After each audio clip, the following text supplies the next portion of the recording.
Today we're going to talk about being cringe, and I'm going to share a little bit of my visibility journey. Welcome to All Our Parts. I am your host, Jasmine, and I'm very excited because this is my 50th episode. It has been such an amazing journey creating a show, creating a platform, and I am so deeply humbled by the impact that it's already having and that so many people are resonating with what I'm putting out there. And so thank you. I really appreciate it. It means everything. And like I said, solo episodes are going to be more about me sharing my story, things about me, and being more vulnerable in this space. So today we're going to talk about being cringe. I feel like I was always pretty cringe. I think about in middle school, I was definitely like in my emo phase. So I was listening to Pierce the Veil, like Fall Out Boy. I owned these blue and black skinny jeans when multicolored skinny jeans were a thing. I had a red pair, I had a yellow pair. And it never dawned on me that I was standing out, but my peers made it very clear that I was standing out because I didn't like the music that everyone listened to. I was wearing very bright colors. I owned a neon pink bow that I wanted to wear because Lady Gaga was wearing it. I was a huge Lady Gaga fan in middle school. So when Just Dance was still hot and fresh and she was still very much in her building and visionary era, I was obsessed. I was obsessed with how unwavering she was. She was committed to the bit every time. She was committed to creating this brand, this perception that regardless of what anyone else thought, like she still showed up. And I've loved seeing her trajectory as she has morphed into maybe a different version of herself, a more authentic version. I think we always get closer and closer to a authentic version, and authenticity can look really different at any given point. And so I'm love that she is allowed herself to shift and evolve, but this isn't about her. It's about me. But she was one of my really big role models, like growing up, in terms of what it meant to be visible, be weird, be cringe.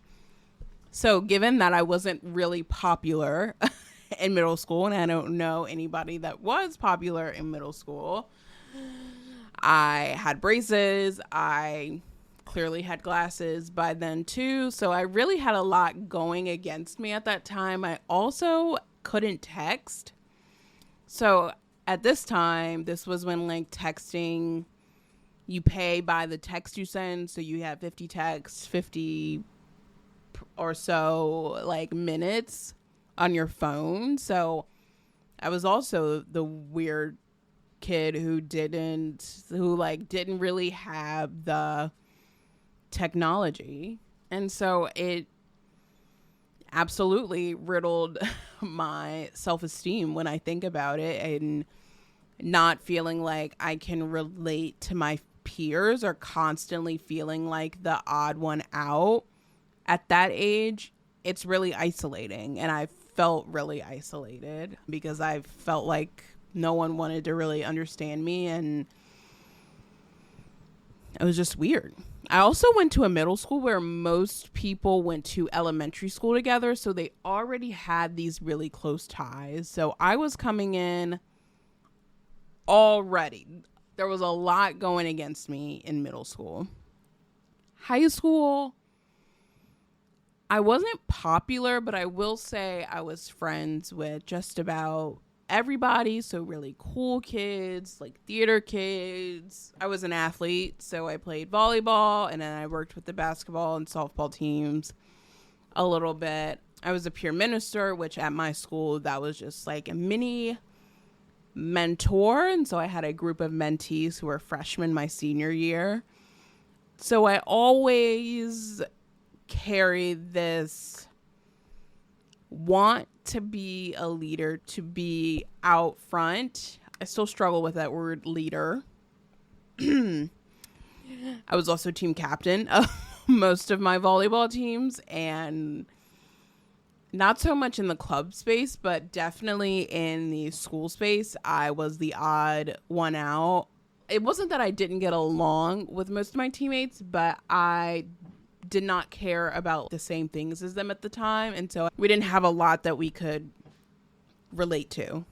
That also felt really isolating and is one of the reasons I didn't play volleyball my senior year. But yeah, in high school, I loved showing up. How do I put it? Because I definitely resented high school also, but that was also my own mental health challenges starting to take a front seat, really experiencing depression for the first time, lots of anxiety. And so high school for me was, I think, me giving myself permission to try on all of these different hats, but also doing it in a way that maintained the perception of me, and so being seen as like someone who's ambitious, someone who's seen as versatile, Jane of all trades. I also went to a college prep high school, and so I was also really worried about what my college resume would look like when I'm applying to colleges. What are they going to see? What are they going to think of me? And so being involved in as many clubs that I had capacity for while maintaining good grades was really important to me. And now it doesn't matter. And that's just the crazy thing, is that especially in high school, we feel like, and for a moment, our world is that bubble. We want to fit in. We want to have a group. We want to have our identities solidified. Classic Erikson, if you are interested in the psychosocial model. We want to belong. We want to feel like we are one with our peers. And now I'm retelling the story and I'm like, God, none of that fucking mattered. And that's such a relief, because that means I didn't peak in high school. Woo! But it just didn't matter. I'm trying to do all these things that make me look good. And I think a lot of it too, I was really going through so much emotionally that it also was a really nice distraction to have. It was nice to be involved in so much to not have to think. That's where the doing, not feeling, I'm pretty sure, gave birth. I wasn't popular, but I was in a lot of different spaces. I wasn't like someone that had influence. I'd had peers who I knew had influence, that people wanted to go to their parties. People wanted to hang out with them, be seen, just have the perception of being around them. And I wasn't that girl. I remember when I auditioned to host our school's talent show, I knew I wasn't going to get it in hindsight. I thought I had the personality for it, but I wasn't someone that had influence at that time. And so it's just cool. I think it really tugs at some inner child work to see where I am right now as someone who is pretty visible online, who does share their story, who does connect with people and feel like I've created a space and feel like I belong in other spaces that people want me in. And that's a really healing feeling.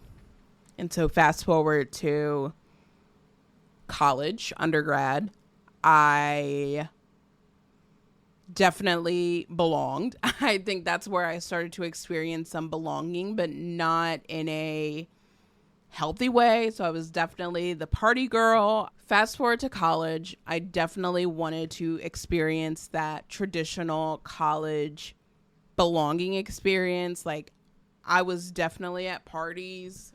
I was definitely drinking a little bit. And by a little bit, I was never the DD for my friends. Toxic trait, maybe, but they still loved me. Yeah, I was everywhere. I was not worried about being a part of clubs. It was actually the complete opposite. I was like, I want to be a part of the least amount of things as possible. And as I say that out loud, I will also tell you that I worked in sexual assault prevention with a group at my school, and I also was an RA. So I did want to have some influence. I wanted to be the cool RA though. Like, I'm not a regular RA, I'm a cool RA. So I knew when folks had alcohol, this was a dry campus, but I would just say, keep it down, keep it low key. I was also a writing center tutor, and a lot of people also knew I was an RA. And they would come in, and while I'm reading their paper, they would be like, okay, so Jasmine, I have this issue. Like, I have this secret cat in my room. What do I do? And I love that they felt so safe and comfortable to tell me that, knowing that I could have very much written them up. But I was just reading their paper. I was like, look, get rid of the cat. By tomorrow,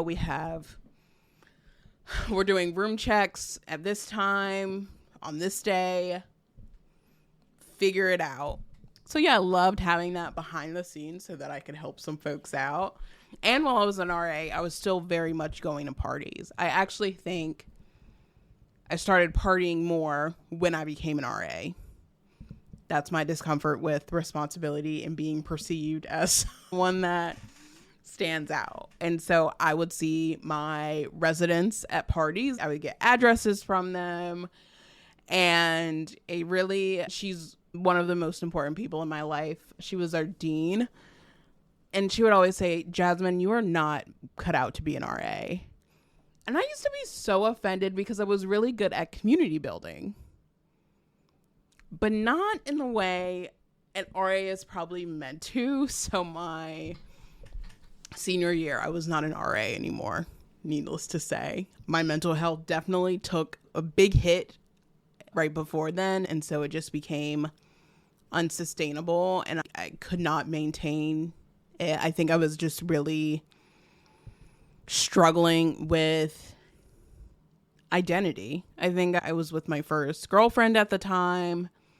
I was drinking a lot and partying and just trying so hard to not have responsibility, not be seen as someone with a position or someone that can make a difference, to the point I basically was running from leadership. And I just am running, I'm sprinting, because I'm like, I cannot have this responsibility where people are looking to me for an answer for anything. When I look back and think about that time and realize what I was running from, and I think sometimes run from it, because it feels like a lot of pressure sometimes to show up, because the internet is not a very forgiving space. And I always want to make sure that I am showing up thoughtfully and where people will feel like they can be themselves.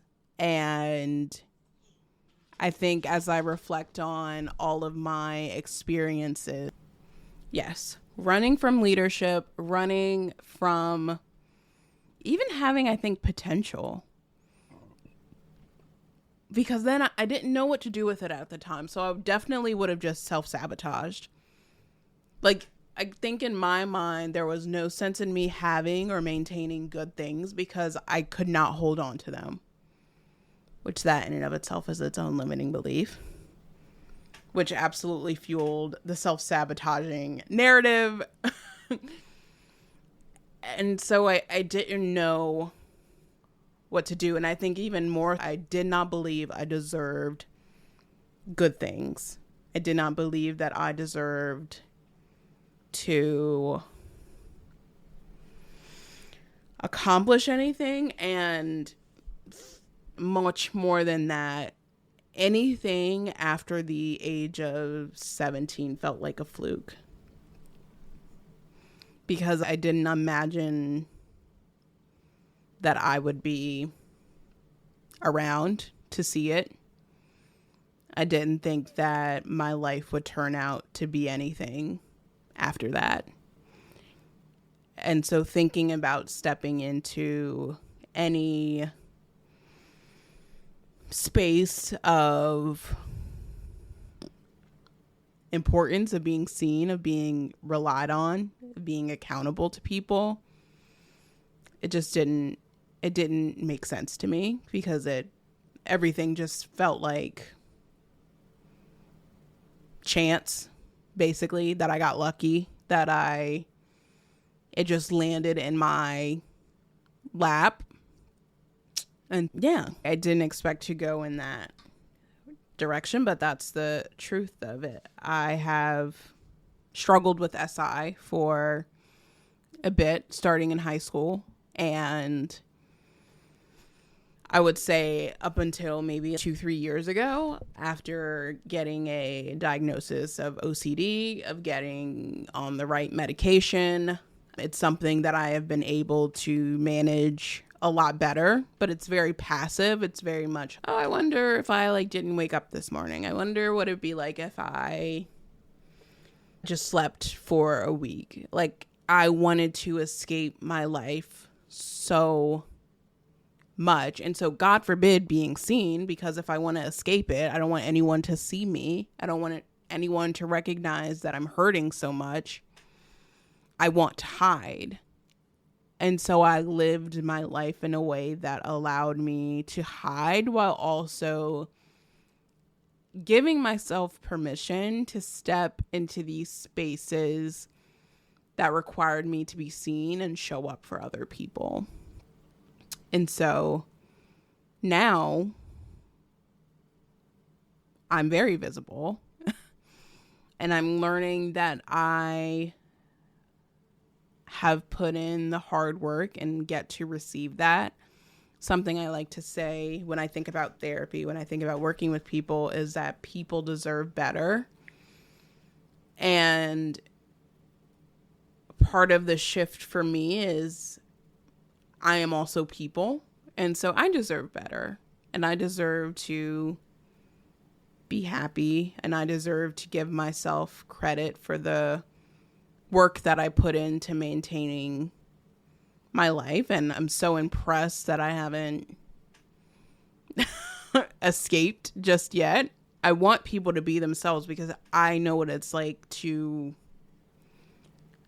not even be accepted for being myself. And I know what it's like to want to be someone different, to be something different, something more palatable, something that resonates more, that offers a false sense of belonging.